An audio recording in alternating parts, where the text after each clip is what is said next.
More about salaries here, question number 5.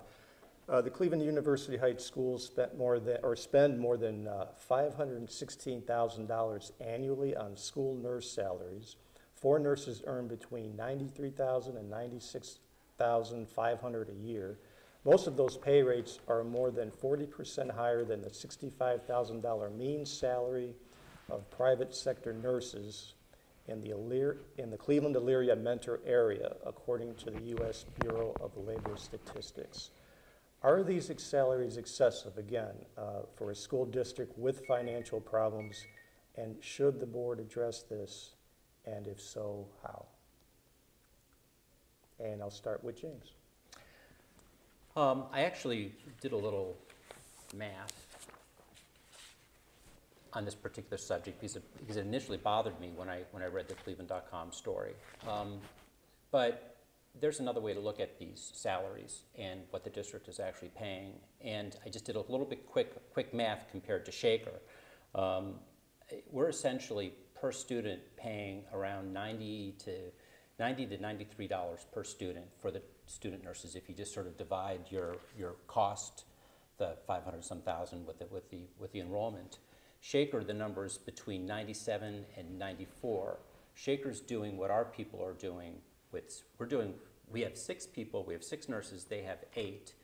Our nurses are more effective. I mean, when you look at an efficiency ratio, and we're actually paying less. Yeah, the salaries are high, but these are negotiated salaries with the union.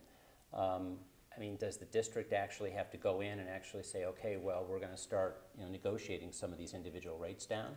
Well, I mean, maybe, but I'm not a party to these negotiations, and there's a lot of things that the district does try to negotiate with the union. I'm not sure they're going to be spending their time dealing with 6 employees that are highly effective already. Okay. But I mean, it's a good point. It's something that should need to be addressed and probably researched more.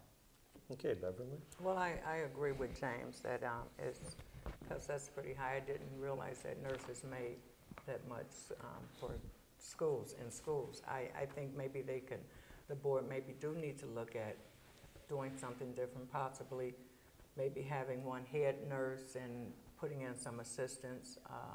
I do think that salary for nurses for school is pretty excessive. Okay. James, do you have anything to add? Yeah, I mean, just sort of seeing what's going on in the classroom, it's really amazing the difference between the school nurse role when I was young versus now. I mean, for example, a ton of medicine that's given out. I mean, the amount of kids that are medicated, for all different kinds of reasons, and the responsibility that these nurses have. It's no different than the nurses that you see in hospitals. But it's a very different role that you see with the role that the nurse has to play currently than it was when I was younger. Okay. And maybe a lot of these people that are sort of concerned about what these nurses do. I mean, they're just not sitting around. They're actually in teaching. I mean, some are teaching too. Mm-hmm. So. Okay.